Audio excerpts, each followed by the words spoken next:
lost touch, got back again.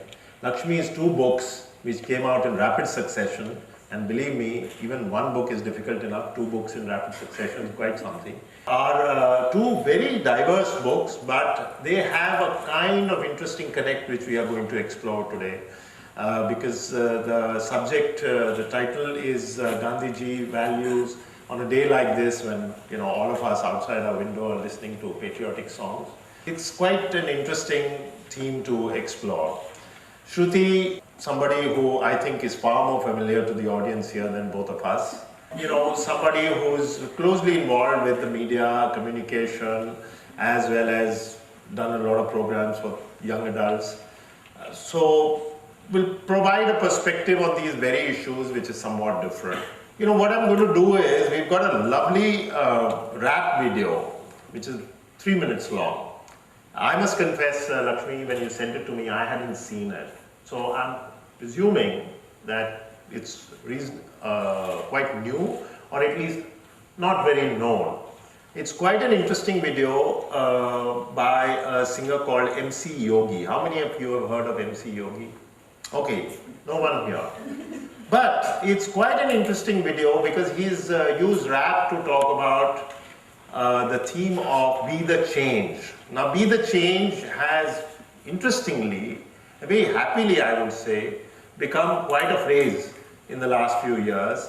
It's been picked up by advertising agencies around the world, it's been picked up by politicians. So Be the Change, which we now know as something that Gandhiji used to say, has been translated quite well. So I think we should open with that so that we have a connect with what we are about to discuss. Have you got it?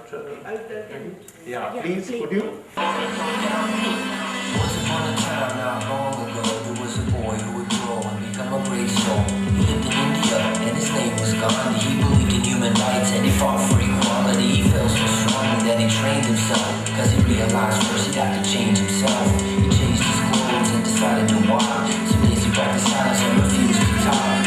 When he was young, he studied to be a lawyer. Then he became a great spiritual warrior. He read from the scriptures of every religion and came to the realization that we're all God's children.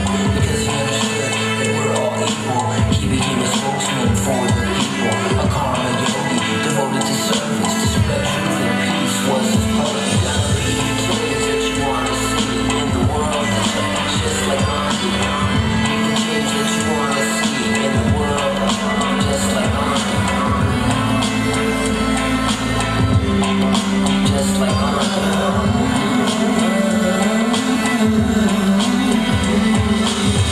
Dedicated his life to the cause, even when it meant breaking unjust laws. He often faced prison and incarceration, but that only strengthened his determination. He said he would make every sacrifice, but that he would never kill or take a life. He used his heart instead of his fist, and he taught non-violence as the way to resist. A peaceful soldier who used his mind to fight for the rights of humankind, but not just people, animals too. And his basic teaching, God is truth. He joined Muslims, Sikhs and Hindus, Christians, Buddhists, Jains and Jews. All the many paths that lead into the light that shines bright inside of me and you. Gotta be the change that you wanna see in the world that change, just like Gandhi. Be the change that you wanna see in the world, just like Gandhi. Be the change that you wanna see in the world that change, just like Gandhi. Be the change that you wanna see in the world, just like Gandhi. For now makes the whole world blind, and it takes more strength and faith to be kind. With that in mind, Gandhi took a stand against the foreign occupation of his land. When things got violent, Gandhi would fast, not eating for days until the riots would pass. But the biggest event that made the British halt is when Gandhi decided to harvest all. The British Empire installed assault tax, and stealing salt was an unlawful act. So Gandhi and his peeps took to the streets. 10,000 people, they marched to the beach. When they arrived, they were beaten with clubs, but they didn't fight back. Instead, they chose love. The foreign military realized they were wrong, and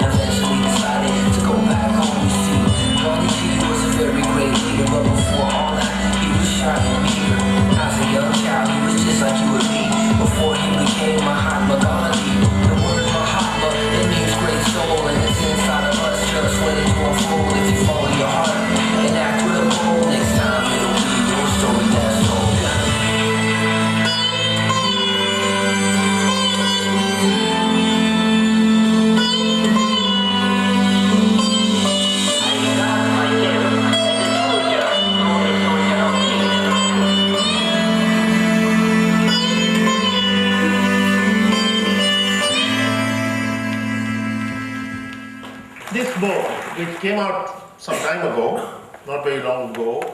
I suggest anybody interested in a human side of what was going on in the 30s, 40s and earlier should read. It's about Laxmi's father, a very interesting man who went to France and then Germany to study. Man came from a very, poor background, went to France and Germany, studied. There he met and married a lady who was earlier married to the well-known filmmaker Fritz Lang. And then he left Germany because in 1933 it became very, very untenable to live in Germany. Came here, met Laxmi's mother, who was not your mother at that time. And she came from a very conservative Brahmin family. He had this very colorful background, to say the least. There was resistance about both of them getting married. Laxmi's mother's father knew Gandhiji, went to him and talked about it. So Gandhiji, who never got involved in these kind of things, summoned them and laid down a set of conditions which make for very, very interesting reading, after which they were allowed to get married, but also not have any children till India became independent. They were not allowed to meet for 5 years and not have children till India became independent. And that's the story of this man. Actually, I'd like you to read those 10 conditions to show how much Gandhiji was ahead of his times, even there. You can also say what these conditions are, why these conditions are laid out. My parents, they got married in 45 and we got independence in 47. And when my father was put into prison for about 5 years because of his association with Germany, so the British immediately imprisoned anybody who had anything to do with Germany at that time, and also because he was doing things in Belgaum which were very anti-British.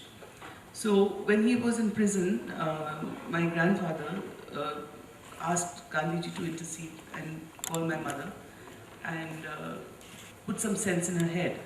So when my mother went to Varda and Gandhiji spoke to her, she was very honest. She says, I'm living with Dr. Tendulkar and I want to marry him, and there's no way that I'm not going to marry him. And so Gandhiji said, well, you have sinned against society. This is not acceptable.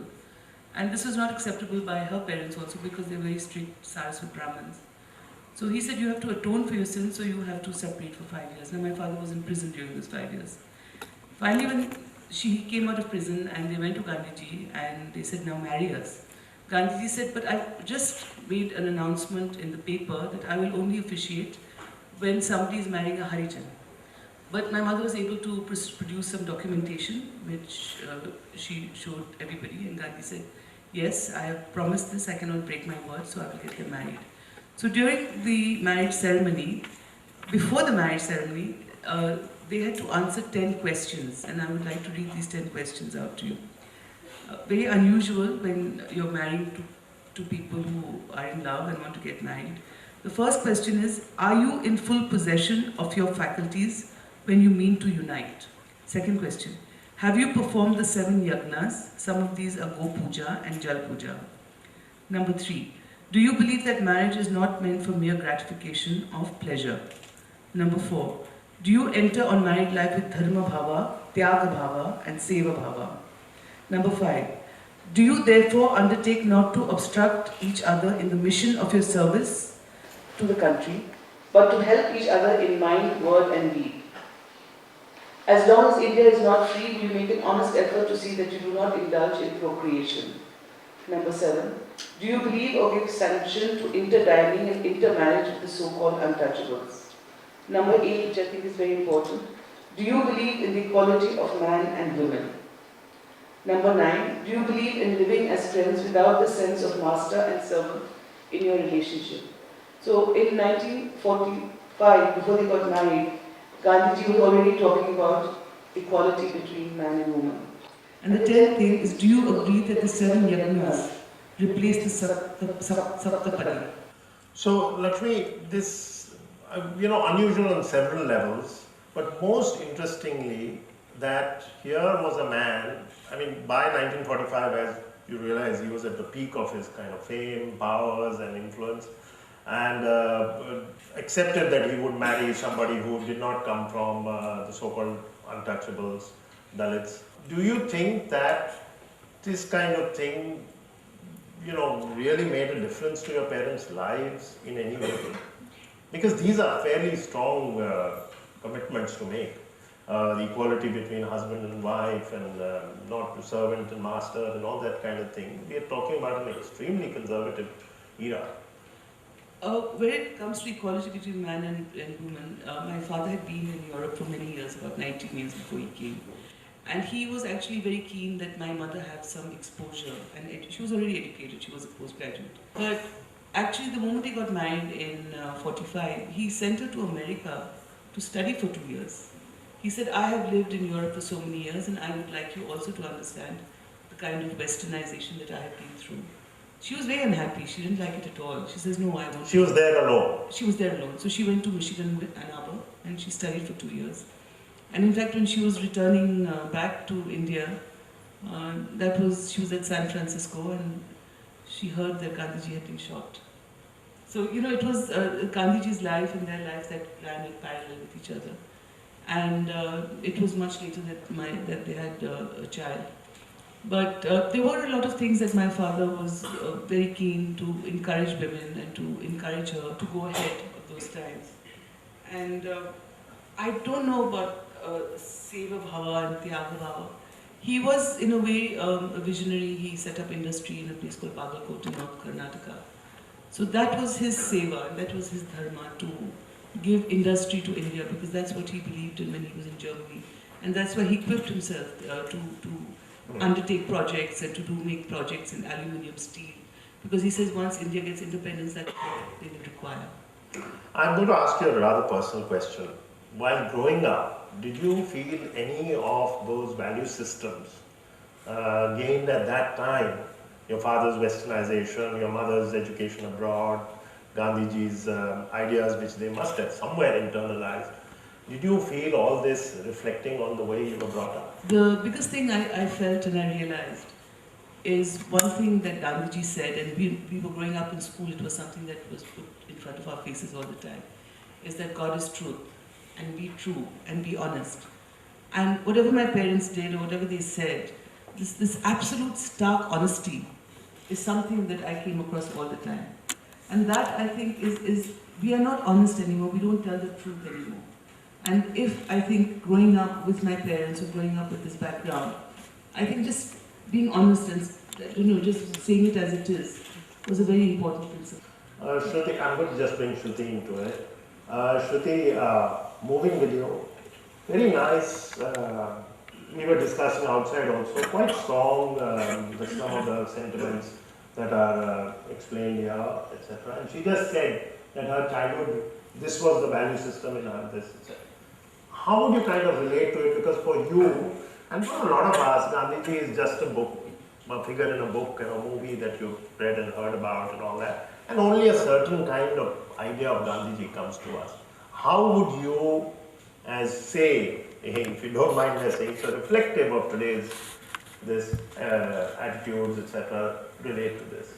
I believe that, as they say that, it's finally Kalyug.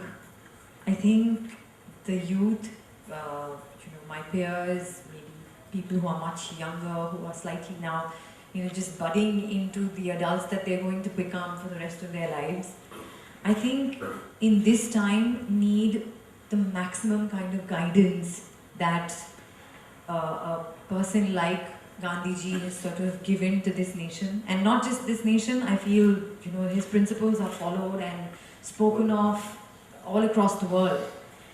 I feel that, of course, what you said that, sadly, he has just become this political figure that we speak of, that was responsible for us gaining independence and stuff like that, and giving him due credit for where we're all sitting today. I think the most important things that he did, and I feel that we need to sort of understand and imbibe, is that it's not just speaking empty words. he didn't just say things, he lived those things. And that, I feel, is extremely important for the youth today, because we're so used to passing the buck. We're so used to blaming other people. We're so used to constantly feeling persecuted that, the general sentiment of people, I would say of my age or younger than me, they're also disgruntled. They're so disappointed in the country, in the way it is. But nobody ever feels the need to say, okay, like the video said, that you have to be the change that you want to see. My biggest grouse with, the Indian youth right now is that, okay, yes, I know change is not easy. It wasn't even easy for him.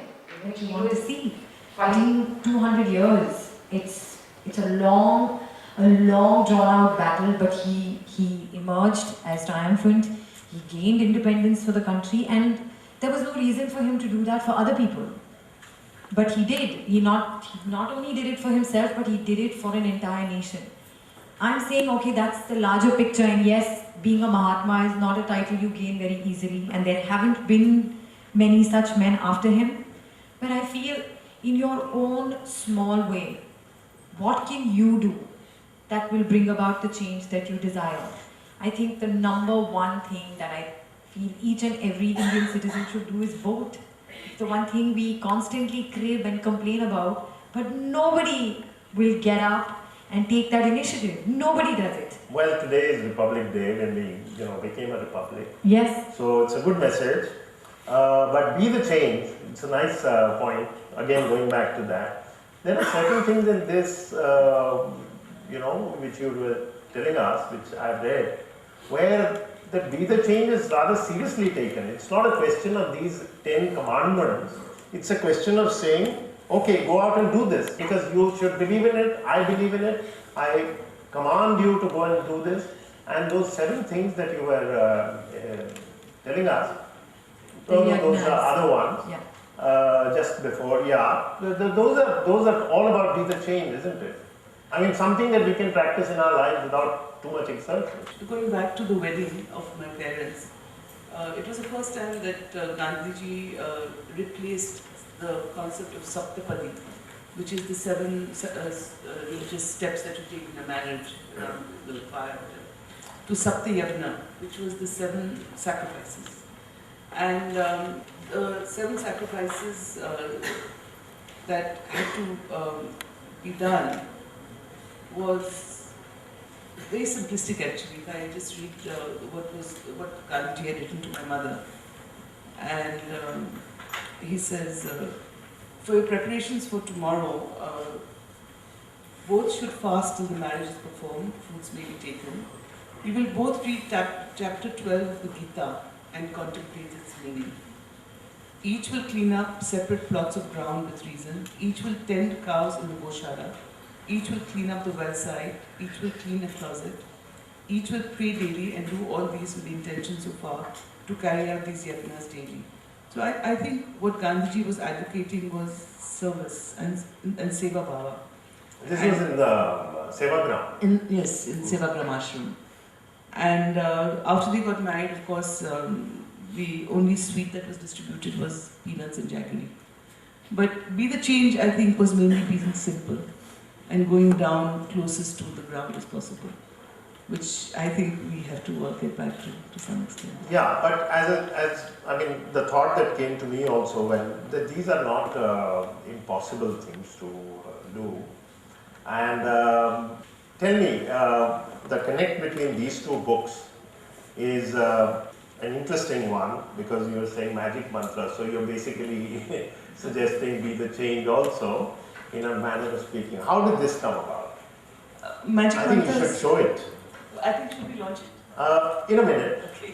If you can just... The book that I'm launching today, which is called Magic Mantras for Young Adults to Achieve Success in Life, came up over the last 4 or 5 years. I used to give talks to various schools. I used to give talks to the teachers and to schools. And what I really believe in is that the one thing that our education system is lacking is that it does not inculcate a value of self-esteem, of self-confidence, And children who come out of education, I'm not talking about the people who come out from the big cities where they have a lot of exposure, but in the smaller towns and smaller cities, they really don't have the self-confidence.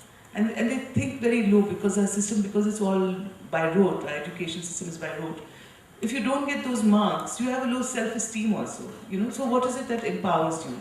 So I wrote this book and I called it, I felt also that these magic mantras are basically about self-esteem, self-reliance, feeling good about yourself, loving yourself, and being the change that you think, which is the common thought in the two books.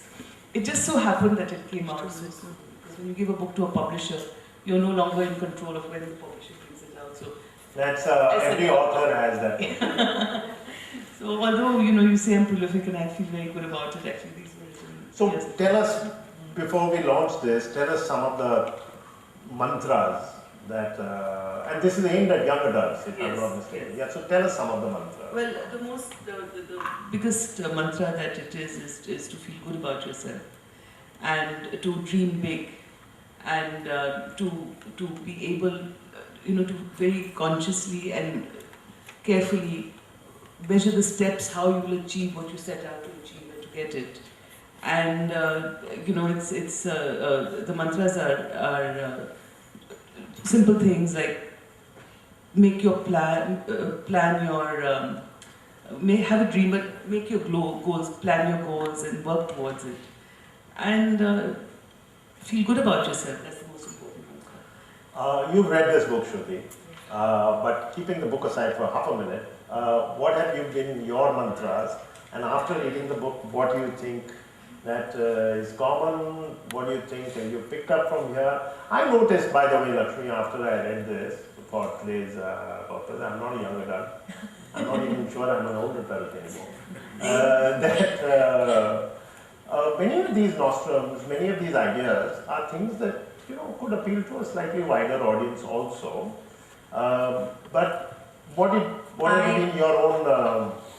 I absolutely agree with you. That's the first Were thing. you feeling good about yourselves at 16, 18, 20? No, actually, when I started reading this book, again, I'm totally in agreement with you that I think this book should not just be limited to young adults because it has some great insight, and it's extremely motivating. And I'm sorry, I can't call her Mrs. Laxmi Dhaul, I will just call her Laxmi Auntie. What Laxmi Auntie has done is that the way she has written this book, it's extremely intimate. See, the thing is that as kids, for some strange reason, we think our parents are our greatest enemy. I don't know why we have that notion. I've been there. I hate to listen to my mother preaching and sermonizing and stuff like that when all she's doing is just giving me guidance and saving me, any sort of unpleasantness that may arise out of my mistakes because of the experiences that she has had, which is exactly what Laxmi Auntie has done. I think what she has gone out is she has tried to let kids know that all the things that your parents tell you, and since you don't want to listen to them, you should listen to her because she's like a little guiding light. She's trying to tell you things that will only help you achieve what you want to achieve, and what's important is that she's sort of focused on the fact that even if, say, you don't achieve the things that you've set out to achieve, it's fine, it's okay, there are other plans, you can change tracks. One doesn't have to live in a constant state of disappointment saying, oh, I wanted to be the topper in class, but you know what, I stood 5th. And oh my God, now I must be a stupid kid. And I've let my parents down. And I'm not the most popular kid in school. All those things are not important. And like she said, that sadly our education system is based on rote learning. I may not be the kind of person who has great grasping power. I can't memorize and I can't go puke on my papers, but I may show great aptitude in other aspects, and I need to focus on my strengths. We all tend to sort of, brood over our weaknesses. Or you may bloom later also. Absolutely, which is why I say that this is not just for young people. I saw a lot of things in this book that gave me insight about my shortcomings, and my sense of dissatisfaction in the person that I am, and I realized that it's fine, so what if I don't fit into the top 5 kids in my class. You know, in terms of academics, I may be a great sportswoman, I may have a lot of interest in craft. Each one of us has wonderful abilities. But going back to something I mentioned, were you setting goals for yourself at an early age? Actually, you Do know, you find peers, youngsters nowadays, everyone says that youngsters today are highly focused. I mean, were you setting goals for yourself? I was a very lost and confused child, and what's amazing is that my Any parents... smiles? No, I really was. I wanted to be so many different things at different points in time, and that happened almost every 3 months. Every 3 months I wanted to do something different, which was totally unrelated to my goal 3 months earlier. And it's funny because my mother, the only thing that she's always told me, and I'm extremely grateful to her for that, she never pressurized me or my brother. You know, we did well in school, we had good grades. I wasn't the kind to be competitive and want to be the topper in class. And she was okay with it. She was like, all right, if it's not the kind of thing that you want to do. I only remember her pressurizing me to do one thing, which was she said, look, I don't care how you grade in school. I was a St. Xavier's College graduate. That is my only desire, that I would like to see my kids graduate out of St. Xavier's. So just make sure you get enough grades to get in there. And that was the only thing she ever said. And most importantly, the one thing that she said, and she still says, is that whatever it is that you choose to do, just make sure you're having a really good time doing it. Be happy. Because there is no price for happiness. And that served you well. That's her view, and funnily enough, I think she said it so many times, and you know, going by the road system, I heard it so many times that it's actually become my mantra, that whatever I do, I just want to be happy. Laxmi, I'd like you to read some small part which will illustrate to the audience what exactly this book has. I'll just read the introduction. Sure. You are young and feel ready to make your mark in the world. Everything you've ever wanted in is very close. All you have to do is reach out and take it. But as you extend your hand, you realize it isn't as easy as it seems. And what was once, oh, so close, suddenly seems far away. Then what do? Magic mantras will help you discover the tremendous strength that is already inside you. This book is your own personal guide, simply talking straight to you, the way a friend would help you to enjoy the roller coaster ride of life, especially when you're young. In the midst of this vast and often turbulent ocean of life, we all have to cope up with our given environment, try to make our planet and our immediate surroundings a little better, and most importantly, strive for a little peace of mind. The only thing that you really possess in this life is your train of thoughts. Your thoughts will determine the quality of the life you choose. These magic mantras have been put together in this little book to show you that you are the master of your own life and destiny.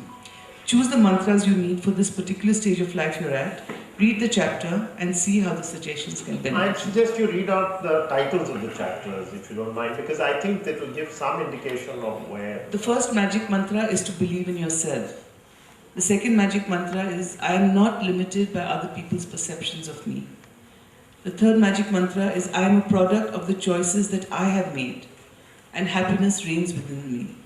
Number 4 is, I am worthy of love. Number 5 is, I will set my goals and design my future. Number 6, I dream big and believe in the power of my dream. Magic mantra number 7 is, I have everything I want in life. This is be the change. You believe that you are the change that you want to be. Number 8 is, I will pace myself and avoid burnout. Number 9, I can cope with my problems. And number 10, I will enrich my emotional life. Do you find that, and I don't know if you can really take this up, but do you find that perhaps, youngsters also need this idea that they should give back something and all that kind of thing? Like I said, like just sitting around, complaining, brooding, and being disgruntled is not the way to make things happen. We're constantly pointing the fingers at the other person, saying, you were responsible that this did not happen for me, or you're responsible that the country is in the state that it is, you're responsible that my streets are dirty. It's so easy to just blame other people, and we all feel that, oh, now that I have found someone to blame for all my troubles, that was my step towards making the change, when it is not. I also feel that today's young and today's youth are aware of everything, and they know they don't want lectures, as Shruti said. But I think sometimes they just need a small message or a small tweak or a small pat on the back saying, you're okay, go ahead, you're fine, don't worry, go ahead. And I think that goes a long way.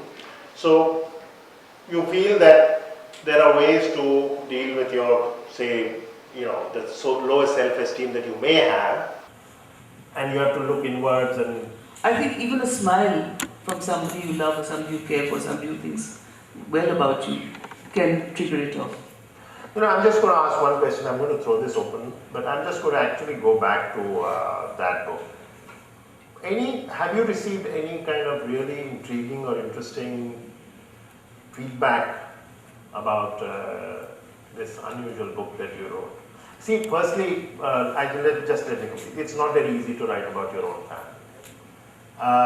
Secondly, on a pure craft basis, to research, to go down and all that. So you've done a lot of that. I know you were, talked to people who had translated your father's earlier wives' writings in German.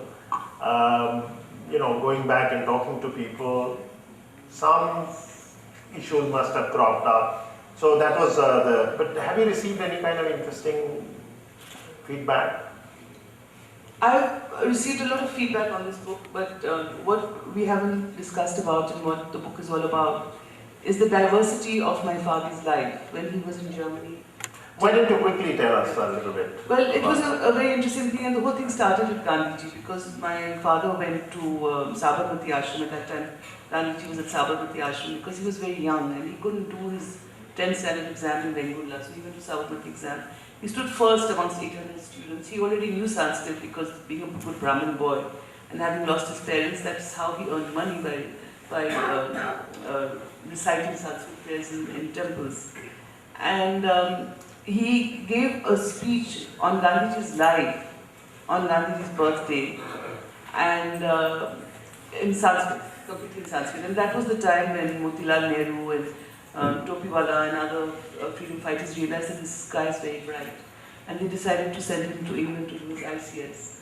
But he didn't get the subjects he wanted, so he went to Paris and then he went to Germany. And in Germany, he was very good with languages, so he became a correspondent in the newspapers while he was studying. He was working as a newspaper journalist, he was working in factories, and he was also doing his diploma, his degree in engineering, and later on his PhD. And of course, he met Thea von Harbu. He was also married, something that might interest all of you. His first wife was in Paris when he was there. She was a Russian actress, and her daughter later married Gregory Peck. So my so it was a wonderful association. So when Gregory Peck and Veronique came to India when they were shooting Seaworlds, Veronique actually rang up every Tendulkar in the book. At that time, we used to have telephone directories. Yes. How do you never have that? How many of you have not heard of telephone directories? Well, nobody's ready. So she rang up every Tendulkar in the book until I picked up the phone and I said, oh my God, you're such a daughter. So it was a wonderful life, and then when his association with Thea von Harbu, she was a celebrity, she was right at her peak. She had made some wonderful movies, and he was able to develop and meet a lot of very interesting people. Unfortunately, Hitler's regime started in 1933. And to be a dark man in Germany to be a dark man, yeah. So anyway, he was in Germany till 1939, and Thea von Harbu loved India. She actually made a film in German before she met my father called Indische Grabmann. And after he left also, she looked after a lot of Indians. She joined Subhash Chandra Bose. So when he launched his Azad Hind radio program, it was with Thea von Harbu by his side. And this was just after 36 Olympics, where one of our Indian hockey players had won the gold medal. So all these experiences are in my book, and the book is available here at Crossroads. Please pick it up, because in such a short time it's difficult. So the comment, going back to what Sidharth said, is the comments that everybody has made is what a diverse life. And to be up there and to be amongst the rich and famous in Germany, and then to be with the freedom fighters in India, and from wearing the most expensive suit. And when he came back from Germany, he had a red convertible Mercedes, which was sister car to Hitler. I'm trying to locate it still. And then he comes back and he wears khaddar, and of course he never gave up his scotch, I'm sorry to say. So it was a wonderful life, a very rich life, and I think one of the lessons that I got from it is that he never gave his grounding to the earth. Anybody could talk to him, everybody was, whether the villagers in Belgundi where he went back. He was such a grounded person, there were no airs, there were no graces, and that was a wonderful thing. But everybody has complimented and told me that they were amazed at the diversity of the life from Berlin to Gandhi. I think you should not give away too much. Maybe the readers should also pick it up. Any questions? We have time for a couple of questions, I think. My question is that as Indian, are we too protective of the image of perspective of Gandhi, which might be a little negative or which might be a little... Are we too what? Sorry? Protective towards the... Oh, protective. Good question. Towards yes. the perspective of Gandhi. Are we too protective about anything negative about Gandhi? Laxmi, would you like to take that? Sidharth, I'm very protective. You are? But Yeah, well, I see an image of Gandhi in my heart. Yes. yeah. And somebody talks to me about bad things of Gandhi and I don't like it. Yeah, my sense is, and I don't know how, my sense is now he has matured enough to deal with every aspect of his personality. Scandals come, scandals go, we just take it in our stride. Because I think we understood the big picture. So there was too much of the Mahatma thing in the earlier times. A little bit, flurry of negative stuff has come out about him lately. But I think this country can take it. What do you say? Can we manage it? Well, I genuinely feel that, each one of us is flawed.